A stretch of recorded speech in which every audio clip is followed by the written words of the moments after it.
Binunyag ni Senador Ping Lacson na may 2 board members ng Philippine Contractors Accreditation Board o PCAB na kontratista rin umano sa ilang proyekto ng Department of Public Works and Highways.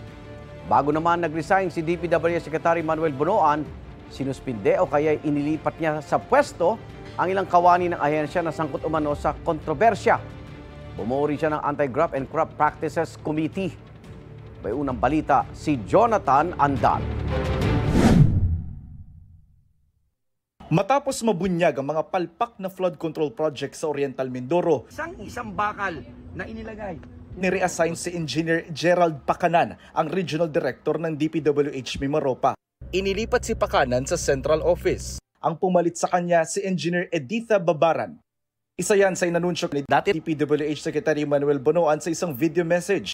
Pag-reassign po sa Regional Director ng Region 4B, pag-reassign sa Regional Office ng mga Assistant District Engineer at lahat ng mga Section Chiefs ng Batangas 1st District Engineering Office, pagpataw ng preventive suspension sa mga empleyado ng Bulacan 1st District Engineering Office mula sa District Engineer, Assistant District Engineer at lahat ng Section Chiefs. Gusto nating managot ng dapat managot, makulong ang dapat makulong.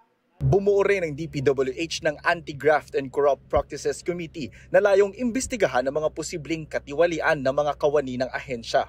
Pero giit ni DPWH Secretary Manny Bunoan, iilan lang ang skalawag sa DPWH. Mas marami pa rin ang matitino.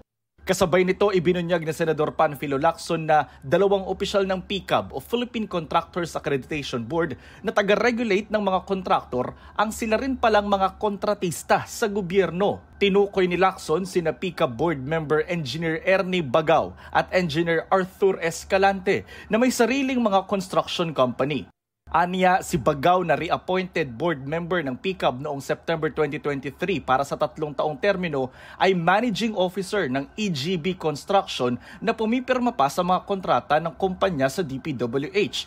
Si Escalante naman nakapirmang board director sa PCAB 2022 Annual Report pero nakapirma rin sa isang kontrata sa DPWH bilang kinatawan ng AN Escalante Construction Incorporated.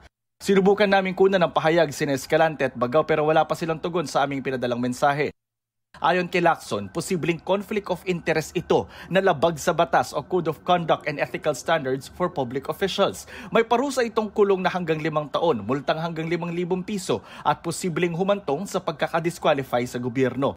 Nananawagan si Lacson sa DTI at CIAP o Construction Industry Authority of the Philippines na imbestigahan si Escalante at Bagaw at sampahan sila ng kaukulang reklamong kriminal at administratibo.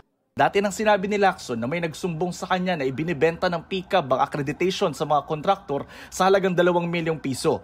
Itinanggihan ng PCAB sabay sabing may mga scammer na nagpapanggap daw na kanilang empleyado. Itong unang balita, Jonathan Andal para sa GMA Integrated News.